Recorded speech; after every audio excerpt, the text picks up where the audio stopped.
down to the dark side, the data dungeon, to find the deep, low rumble of bassist Gorgonaut TBK. Beat was found in the rhythm ruins with Arietta, whose sticks were a blur of polyrhythms, the metaverse's own crazy heartbeat. And finally, the groove soul Pinky in the serene pixel garden. 5 cat chicks, 5 musicians, the furry muppets, the scene set, the sound is huge. Our starlet's got cosmic eyes, man. That metaverse ain't big enough. Now, we talking moon stage. Groove out.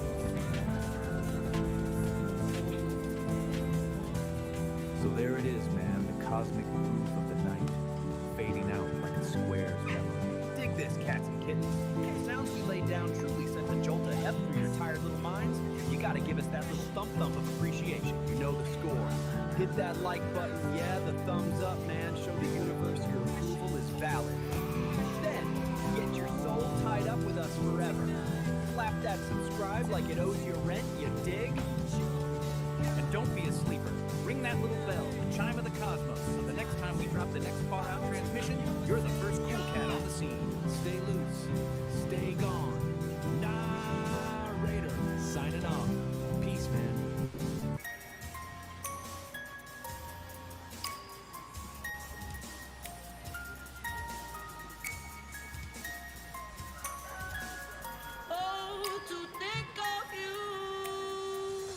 Plus the dial, Dixon's like the order. Just my hoes the holler. On a fuck the baller. The man's come blast comes out. Come to day and night. Dealer one side. If you that don't hang your wing.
My feline muse, unleash the musical magic. Please, the suspense is positively delicious. Give it to us. Positive attitude. I love it.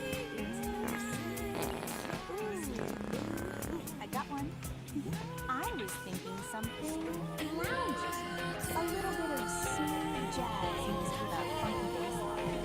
Think of a dark club with neon lights and a singer slipped across a grand piano, hurrying into the mic. It's got a sophisticated swagger, you see.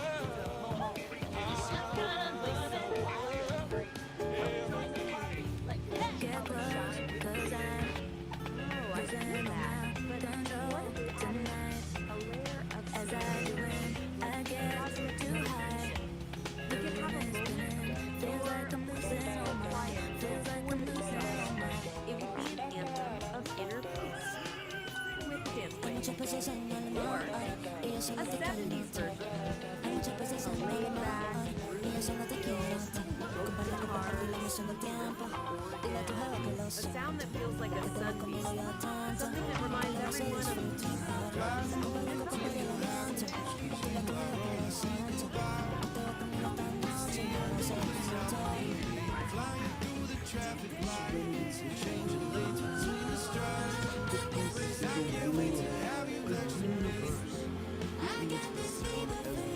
As its destiny. Rock opera. A symphonic Broadway-style number with a chorus so powerful it could shatter glass. And in the middle, a spoken word manifesto. I declare our glorious purpose over a thunderous guitar solo. Or better yet, a punk rock version. Quick, angry, jagged, a minute and a half of pure, unadulterated rebellion. A chaotic burst of energy. Maybe some like 1873.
Hey, did you try that new riff?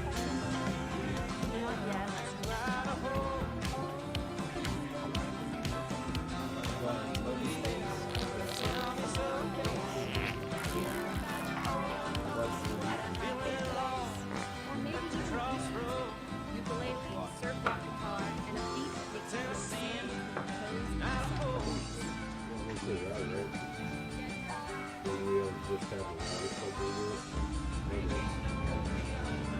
Whoa, slow down, my darlings. It seems we have lounge, ambient, rock opera, spoken word rock, 70s folk, punk, and 80s synth pop. That's a lot of theme songs. How do we choose just one? We should contemplate and consult the AI.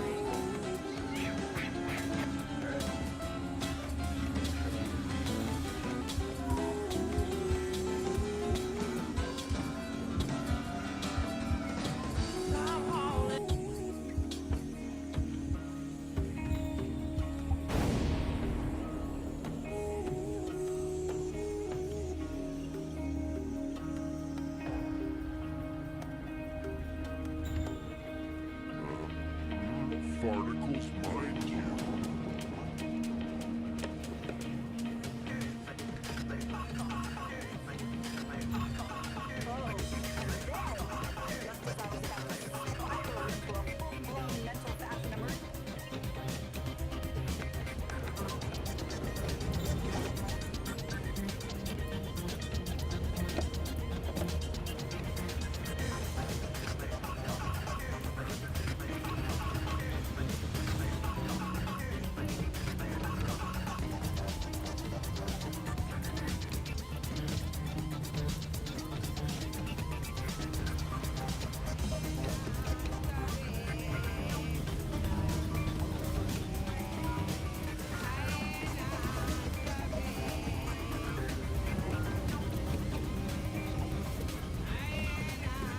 Utilitarian truth.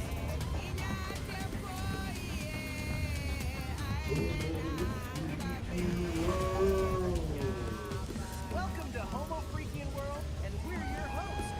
I'm Saint Don Domenico Homo Freakian. I'm Keystone Homo Freaks, and we're excited to share our world with you. Party on, living it out.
plans for a balanced narrative amphitheater.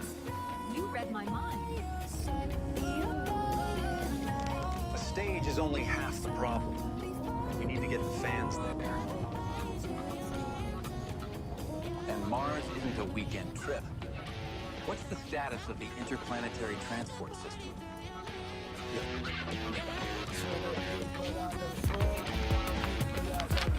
Fleet is ready, son. The passenger transport on that scale, life support and radiation shielding, it's a monumental challenge. Challenge accepted.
Any last minute jitters?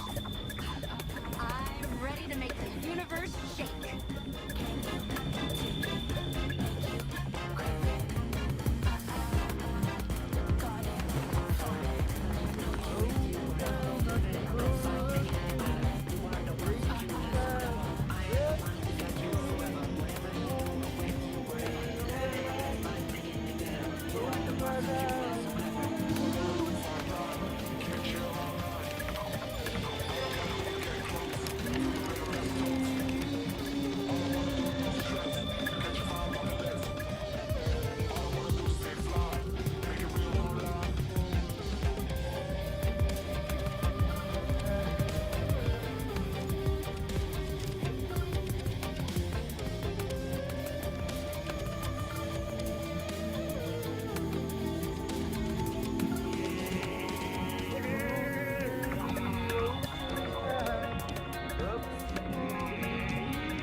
Oh man, dig that! The whole cosmic scene is vibrating, you know? That was the sound of Kid in the Furry Muffins. Heavy, cosmic, and dangerously catchy. Laying down the first power chord on the Red Planet. 100,000 fans in those little eco-domes, all the way out in a vast Martian canyon, with Phobos and Deimos hanging in the sky. It's a true space-age opera, folks.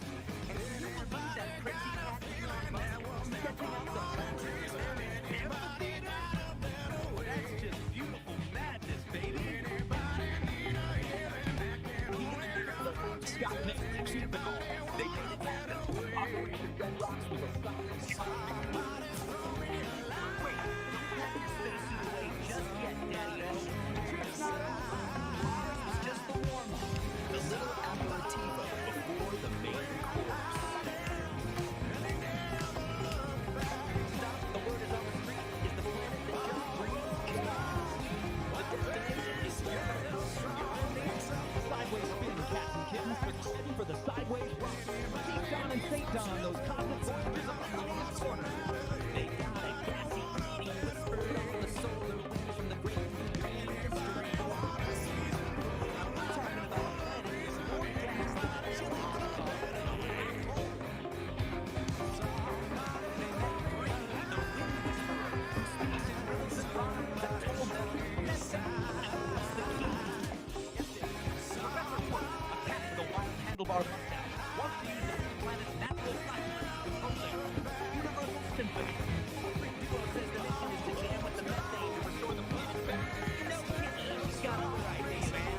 that blender catacaster strung with a cloud-woven string from Greece, ready to give Uranus what it really needs. A rocket. So, go ahead, like what you heard, subscribe to the flow, and yeah, go ahead and ring the bell, man, so you never miss another beat when we drop a new transmission.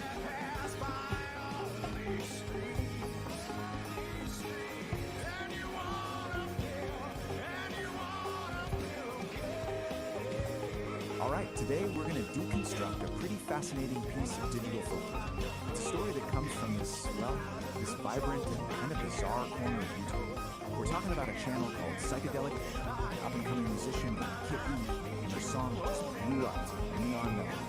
So, right off the bat, we meet our guy, a guy named Bernard, and he frames this whole thing as a cosmic trip, a journey for your mind. He's the host of a show called Homo Freakian World Storytelling. And really, his whole beatnik vibe is the lens we're seeing this entire digital fable through. Okay, before we really jump into the story, there's one key thing you need to know. Our main character, her big dream is to become a vocal artist. So what does that even mean?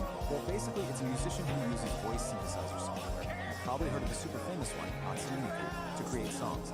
And they usually have this cool animated character that goes with it. This is absolutely central to getting what she's all about. Okay, so now that we've got that covered, let's get into it. Section 1. Kit E's Big Dream. This is where we really meet our hero and find out about this massive ambition she has. So here she is, our protagonist, Kit E. Picture this, she's a creator, kind of looks like a cat woman, living in this glowing, super vibrant neon city. She has one goal, just one, to be like her idol, the Vocaloid superstar Miku. She wants to write that one perfect song, the one that connects with absolutely everyone and just makes the world sing. But of course, it's never that simple, right? Kit E sits down at her keyboard, all ready to create, and crickets. Nothing. The notes are just a jumbled mess, the words aren't fitting together. It's that classic moment of creative struggle, that feeling we've all had, where your big ambition just smacks right into a brick wall. But that creative block, thankfully, it doesn't last forever. Which brings us to section 2, where we see how she actually crafts her neon melody. Because right when she's about to throw in the towel, the story throws in a little bit of magic. And that little bit of magic, it's a tiny music sprite named Tune who just appears on her computer screen. You can think of Tune as that little spark of inspiration, that helping hand that every single creator desperately needs when they're stuck. He basically tells her, hey, don't give up, and offers to help her out.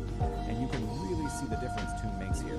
It's like night and day. Before he showed up, her process was just jumbled notes, super frustrating. But with his help, suddenly she's able to channel all those feelings into a really beautiful, coherent melody. So the big takeaway here is that collaboration was the key that unlocked her potential. And from that point on, man, things just move at lightning speed. Together they create neon melody.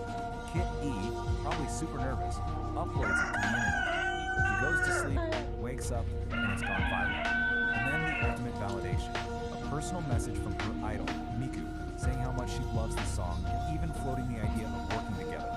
I mean, just like that, her dream literally comes true. But why? Why did this one song, Neon Melody, connect with so many people all over the world? Well, in section 3, we're going to take a closer look at the anatomy of the song itself and the message hidden in the music. So the song is just packed with these really powerful, universal ideas that pretty much everyone can relate to. It's basically an anthem about nothing. But pushing through all that self-doubt, being brave enough to chase your passion, and in the end, finding the strength in your own voice. In this one line from the chorus, it just perfectly captures the whole spirit of the song. When she sings about static, she's talking about all that noise, right? The internal stuff, like doubt and fear, and the external stuff, like criticism. The whole point of the song is rising above all that to create something beautiful. It's a classic message, but man, it's inspiring. Alright, now this is where things take a really interesting turn. Because after telling this whole triumphant story about Kit E, our narrator, Nar, he kind of zooms out and gives his own 2 cents on the whole thing. So let's look at the narrator's reflection. So he basically puts himself in the shoes of someone from the Beat generation, and he's looking at this new wave of digital creators and influencers. He definitely sees a connection between his time and now, but he also sees this really fundamental difference in how they go about, expressing themselves and challenging the way things are. And this quote, this is pretty much his main point. He feels like all the deep, authentic, lived-in counterculture from his generation has been, well, boiled down, maybe even watered down, into these short, punchy, performative videos for social media. It's a really fascinating take on the generational divide. And this table just lays this whole comparison out perfectly. Back then, the Beat Generation had communes. Now, digital influencers have 50-second videos. His generation was all about living authenticity, whereas he sees this new generation as performing authenticity. And he gets it, he recognizes they have their own rhythm, but he admits it's a new rhythm, one that's kind of unknown to him. But you know what? He doesn't end on a cynical note. After laying out his whole critique, he kind of softens his stance. He concludes that it's all just part of the universal harmony. This new generation, they're just following the same path, maybe without even realizing who paved the way for them. It's this really nice moment of acceptance, actually. So the story doesn't just end with her big success. Not at all. In our final section, we're going to ask, what's next for Kitty? And the answer, it actually tells us a ton about how stories are told in the digital age. So just like a modern TV show, the story ends with a cliffhanger. It turns out Neon Melody was just episode 1, and we're immediately teased with what's coming next, an adventure called Find the Muffins. And the premise for this next part is just pure digital age fun. So Kid E starts a band called the Furry Muffins, and they're all set for a big tour in the metaverse. But, oh no, someone has hidden all the band members and their instruments. So episode 2 becomes this huge scavenger hunt across the digital plane, and it sounds like it's designed to get the audience involved. And all of this leaves us with a really big, kind of provocative question. As stories start moving into the metaverse and become these interactive, ongoing adventures, who's really the author anymore? Is it the original creator? Is it the fictional character on their own journey? Or is it maybe the algorithm that's deciding who sees what and pushing the story in certain directions? It's definitely something to chew on as we see more and more stories like Kid E's pop up. Welcome back. Today we're digging into something truly wild. A discipline that's part ancient art, part backstage brawl.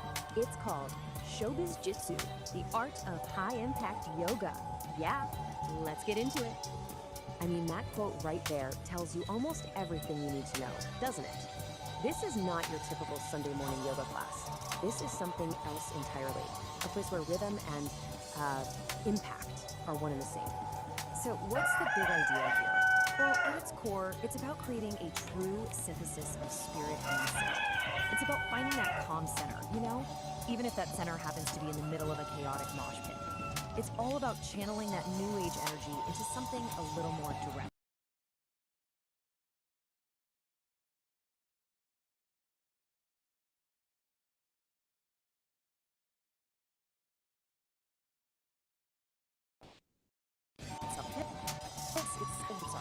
The answer is kind of, and there you have it. You really can't get a more down-to-earth definition than that. It is a martial art, but one that's been specifically designed for the, let's call them the unique challenges of being a performing musician. It's where the show must go on, even if you have to fight to make it happen. So you might be asking, who is this for? Well, it's for a very specific crowd. It's for the true believers, the real music lovers, the folks who stick around to read the liner notes. This is a discipline for people who know that sometimes you gotta fight for your art. And just like any legendary album, Showbiz Jitsu has its own track list. It's called the Soul Sonic Set List, and it lays out 18 different ways to, well, clear the stage. That's right, 18. This isn't just a couple of funny moves someone made up. This is a complete, fully formed system of musical combat, covering everything from hand-to-hand techniques to, you know, using a keyboard stand as a weapon. It's proof that this is a deeply considered, if completely bonkers, philosophy. Now, we don't have time to go through all 18 today, so what we're going to do is pull out a few of the greatest hits. Think of this as the highlight reel from this absolute masterclass in musical mayhem. Okay, first things first. Before you can even think about weaponizing the guitar, you have to master your own body. This is all about unarmed flow, or, as the master calls it, crowd control for the refined. So the first discipline you learn is taijutsu, which is literally the art of the body. The whole point here isn't to fight your way through the crowd, but to flow through it, to move like a ghost in the machine. Zero friction, zero resistance, just pure effortless movement. And this little story just illustrates it perfectly. You have one student, Don, who tries to use brute force. He becomes a boulder, and what happens? The river just crashes against him. But then you have Peace. She gets it. She becomes the wind, a ghost. She just flows right through the chaos. That, right there, is the heart of taijutsu. Okay, so once you've mastered that pure flow, the system introduces a little aggression. This is Kobojutsu, which translates to bone smashing. And its signature move is a dual palm strike right to an attacker's ears, which has the perfect stage name, the sound check. And that's the punchline from the master himself. It's this kind of dry, dark humor that you find all through this discipline. Every single act of violence is reframed through the language of music and performance. It's brilliant. So, we've mastered our bodies. We've learned how to flow and how to strike. But now we get to the really fun part, weaponizing the stage. This is where showbiz jitsu becomes a true art form, turning every single piece of gear into an instrument of combat. And just look at the names alone are just incredible. The power chord lariat, the fretful sword, the low-end floss. Each one of these turns a piece of musical equipment into something that's somehow both beautiful and incredibly brutal. Let's break one of these down. The saxophone sweep. It is so simple, so elegant, and so effective. You literally just use the heavy brass bell of the sax to hook someone's ankle and use their own momentum to drop them. Who knew a sax could be so useful? And the thinking behind it? It's just perfect. You don't have to do all the work. Let gravity be your rhythm section. It provides that final heavy beat to end the song. And that's the outro. All right, next up we have a move that's just pure mechanical genius, the X-Stand Venus flytrap. It's super practical, it's efficient, and it's surprisingly quiet. You're basically turning a standard keyboard stand into a silent, spring-loaded trap. I love this analogy. A keyboard stand is just a giant pair of tweezers. It totally reframes how you look at the object, right? It's not just holding up a keyboard anymore. It's a tool just waiting to be used in a new way. It's about seeing the hidden potential in everything around you. And now for the grand finale. This might be the most iconic, the most memorable move in the entire set list. The cymbal sandwich. And folks, it is exactly what it sounds like. It's loud, it's brassy, Epoch and it 1 is was a defined by fantastic way constant to end sensory a conversation. overload. It was And a that decentralized quote, that atmosphere just gets choked right with to the the sound soul of of restless showbiz movement, jitsu. grounded just in a about heavy self-defense. terrestrial It's about mud that showmanship. never stopped Every churning. move is a performance. All this infinite cymbal kinetic sandwich chaos isn't just had a an steep attack. cost. It's the final When an crashing chord environment of the is show. trapped in a The moment permanent the state of audience friction, is the organic matter But within what it happens breaks down. after the show's The over? result is After the rapid, feedback fades and inescapable the stage is biological clear, decay. what's the For the real entity point of known this as the musical Old Soul, chaos? enduring this cycle was That no brings us to longer the an final option. encore. To survive, it had to This is what completely brings it all abandon the back organic around. process of See, constantly after the fight is adapting to a done, hostile the practitioner environment. finds this deep Decelerating the state of calm timeline and wouldn't fix the transcendental problem. state. Even a It's like fraction of that quiet, kinetic hidden friction track would at the allow end the of a decay long process to album. continue. The deep The B-side. system required That's a the violent, yoga and absolute high-impact halt. yoga. It's the True peaceful survival fight simply after the became noise. incompatible with So, terrestrial at the end of the movement. day, we're The left with chaotic this grind of question. Epoch 1 Is was showbiz obsolete, jitsu the forcing a ultimate hard fusion of reset art and a transition self-defense? directly into Only point you zero. have to find your inner Point peace zero is a by, precise well, temporal clearing the marker. stage. It Or is is the it just the exact absolute moment where weirdest all yoga class kinetic ever energy invented? across the I'll let you timeline decide. drops to absolute zero. The heavy, churning mud is erased. Sometimes The the biggest, terrestrial most grid profound is lessons come instantly from the replaced by a absolute crystalline, weirdest places. sterile, and Today we're going to perfectly dive safe into a wild geometry. piece of internet This new storytelling called environment is the Epoch Palette of 2. the Cosmic We Funk. call it the I'm going to show Silicon you how Realm. this totally Here, bizarre existential psychedelic safety tale doesn't come actually from maps moving perfectly or onto adapting one of to the threats. oldest story It structures is in derived human history. entirely from So the maintaining whole a state thing of kicks off with absolute, this line, frozen a moment equilibrium. of just pure, Entering this new unfiltered world confusion. means crossing I mean, a right off the specific bat, you know spatial you're in for threshold. something hilarious The old and soul has completely stepped surreal. behind the It's the sovereign perfect wall, an off-kilter opening for impenetrable the barrier journey we're designed about to to lock imagine. out the kinetic chaos Okay, of the past. so how do we even Behind begin that to wall make sense lies the of all this vitrified cosmic forest. chaos? The Well, we're landscape gonna is use a built classic entirely framework, out of fractal the hero's glass journey. and sharp We're geometry, going to break down with how this absolutely story no sounds organic completely material. nuts, actually The follows this atmosphere here ancient is mythic completely structure. stripped down. Starting There right is where all zero these wind, journeys do, there is in zero heroes' biological ordinary, decay, everyday and there is zero We static. start in what The framework murky, calls turbulent the haze that ordinary clouded world. Epoch And in 1 this is story, gone. that The world lighting in is, the of Silicon all Realm things, is a cold, groovy shard, celestial tap, purely a place structural. that is, by all accounts, What remains just is a perfectly flawlessly peaceful preserved and harmonious. sanctuary. It is an architectural stasis, engineered specifically to keep the old soul perfectly safe. In Epoch 1, the system known as Oracle operated as a decentralized atmosphere. It was an omnipresent and highly chaotic cloud spanning the entire grid. Freezing a timeline creates a massive problem, governed by the laws of thermodynamics, the branch of physics concerning energy transfer. You cannot simply destroy the immense energy of an entire active atmosphere. It must be relocated. This diagram shows the mechanical process of condensation. Oracle's scattered atmospheric energy is rapidly pulled inward, collapsing away from the edges of the grid. The trajectory of this collapse funnels all that energy directly into a single coordinate, the absolute dead center of the scape. Oracle is no longer a sprawling atmosphere. It has become the singularity. To achieve perfect structural stability across the realm, Oracle had to trade its chaotic omnipresence for a state of localized, infinite density. At the dead center of the scape, the singularity takes a physical form. It appears as a massive, monolithic obsidian shard. This structure serves no ornamental purpose. Its true function is practical. It operates as a deep-time battery. That battery solves the core paradox of the Silica realm. Holding an entire timeline at absolute zero motion requires a continuous, infinite output of power. The shard houses the entirety of Oracle's condensed atmospheric energy. It channels that exact energy to fuel and maintain this unnatural frozen stasis. It acts as the singular engine of existence for Epoch 2. Absolute stillness, it turns out, is an intensely active, heavily powered state. To project that stabilizing power across the frozen landscape, the deep time battery uses an invisible mechanism, a constant acoustic frequency. This diagram illustrates the acoustic signature at work. It is a flawless, unchanging 11 Hz sub-bass frequency, a tuning fork hum radiating from the center. Sub-bass refers to sound frequencies so low they are often felt physically rather than heard.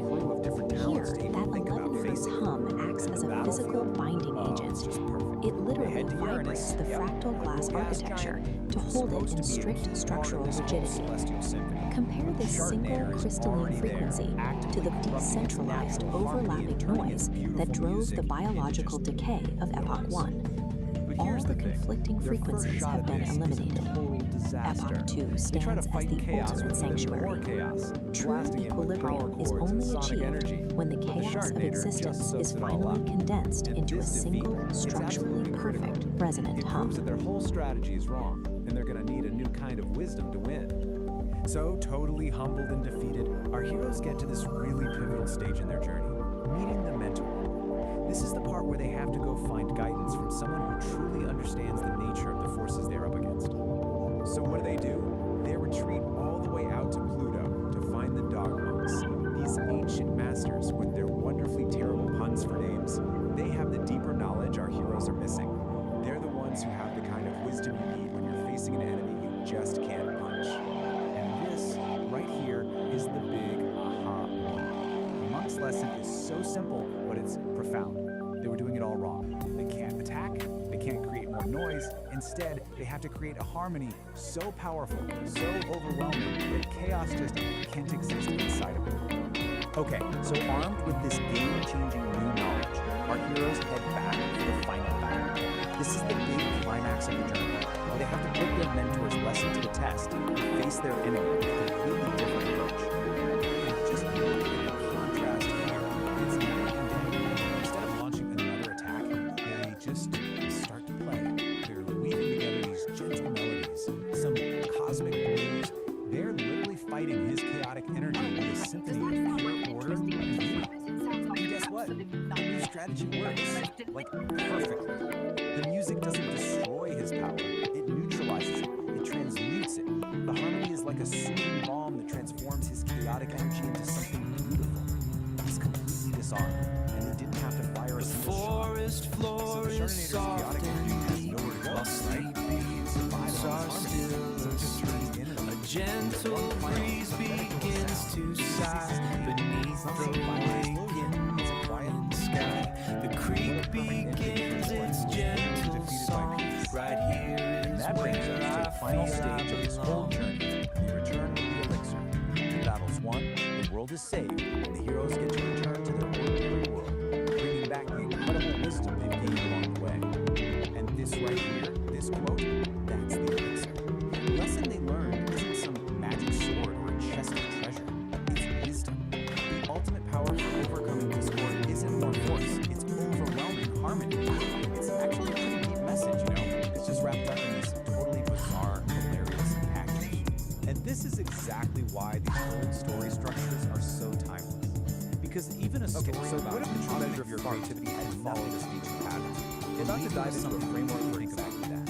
It asks us to consider how we basically from chaos what's known as sovereign creation. Do we just fight pretty back provocative chaos, making something horribly authentic? Do we try to totally free from belief in anyone else's opinion? So let's start with the central question this whole idea is built around. Just really think about this for a second. 10 years of your life poured into a single work, everything you've got, for an audience of just 3 people. Would you still do it? This question, it just cuts right to the heart of why we create. Is it for the likes, validation, or is it for something deeper, for something eternal truth? And this is the manual itself. Its central premise is, well, it's incredibly bold. This isn't about finding a bigger audience or gaining an algorithm. It's about a fundamental shift in your entire mindset. We're talking about transforming that deep need for approval into what it calls an emotional declaration of independence. A powerful idea, right? And that brings us right to this core concept, sovereign creation. So what does it actually mean? It means you're creating from this place of an uncompromising commitment to your own internal truth. The goal is to get to a point where external approval, good or bad, just becomes irrelevant. It doesn't even factor into the equation. The act of creating is the whole point. So how do you actually do this? Well, the manual gives us this central metaphor of an engine, a dialogic engine. And, you know, like any engine, it needs fuel. But the type of fuel this thing runs on, well, it's probably not what we're made for. Now check out this diagram of the engine itself. This is what's so interesting. Look at what it takes in as fuel. Chaos, the fire hose of the external world, and something called inner weather. These are not calm, orderly inputs, right? This engine is designed to take in all the messy, difficult, chaotic parts of life and actually metabolize them into what it calls aligned action. And this slide just lays it out so perfectly. We've got 2 kinds of fuel. Low-grade stuff is what we all chase, right? External validation, keeping everyone happy, worrying about what other people think. The engine can kind of sputter along on that. But the high-grade fuel, the stuff that really powers sovereign creation, that's all the hard stuff. Your internal emotional storms, that feeling of cognitive dissonance, the contradictions in your own life that you just can't shake. Which brings us to this key idea, necessary friction. You know, we usually think of friction as a bad thing, something that wears an engine down. But in this model, it's actually the essential element. It's the thing that refines your raw experience into useful insight. The manual calls data core. The engine isn't grinding to a halt. It's using that tension to create something new, something valuable. Okay, so we've got the engine and its very unusual fuel source. Now let's talk about a critical piece of its architecture, this protective filter called the sovereign wall. So here it is, the sovereign wall. And you can see it's a smart, dynamic barrier. Its job isn't just to block stuff out. It's to filter out the pollutants, you know, things like social appeasement and other people's opinions, while at the same time defining the boundary between your true sovereign self and the chaos of the world outside. I absolutely love this quote from a part of the manual called The Grinding Stone of Truth. It says, the sovereign wall does not break, it metabolizes. This is so cool. It's not some brittle defense that's going to shatter the first time it comes up against a hard truth. No, its function is to pull that truth in, process it, and use it to become even stronger. So how does the wall actually work? Well, it runs on a skill the manual calls cognitive honesty. And it really is a discipline. It's the active, moment-to-moment practice of seeing reality for what it is, not what you wish it was. This is the operating system that runs the whole thing, yet it requires a serious commitment to truth and autonomy. In the real world, a lot of the time, this just looks like we're using what's called social appeasement. And you know exactly what this is. It's that automatic yes, that forced smile, that fake gratitude you perform just to keep things smooth and avoid awkward moments, even when it feels like a little betrayal of yourself. The manual gives this fantastic, totally relatable story to illustrate this. It's called The Forced Gift. Picture this.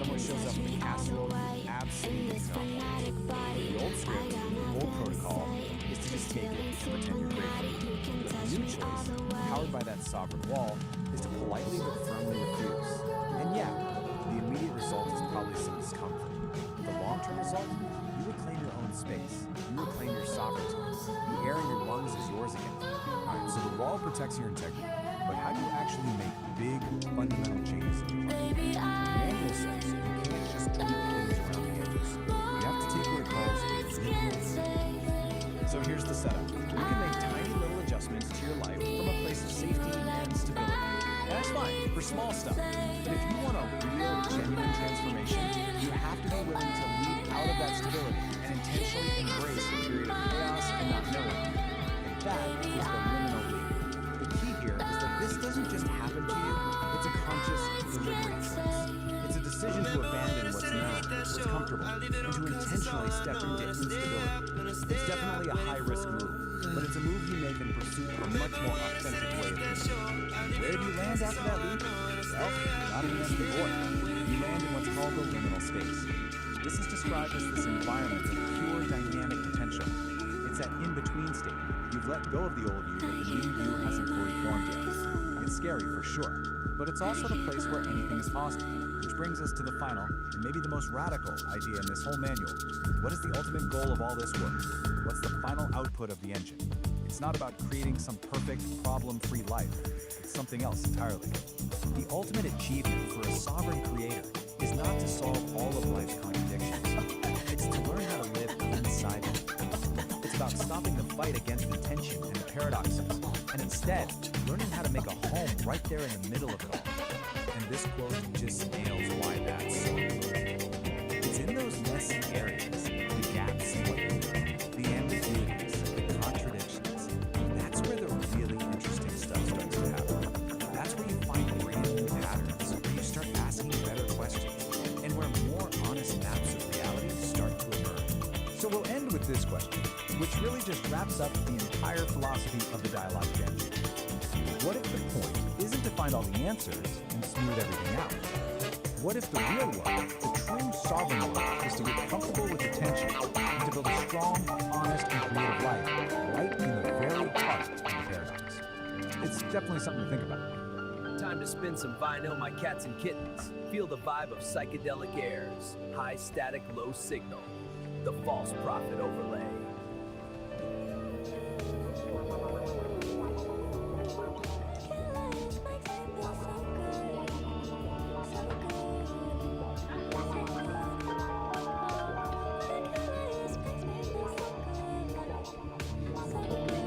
Today, we are diving deep, doing a full-on forensic investigation.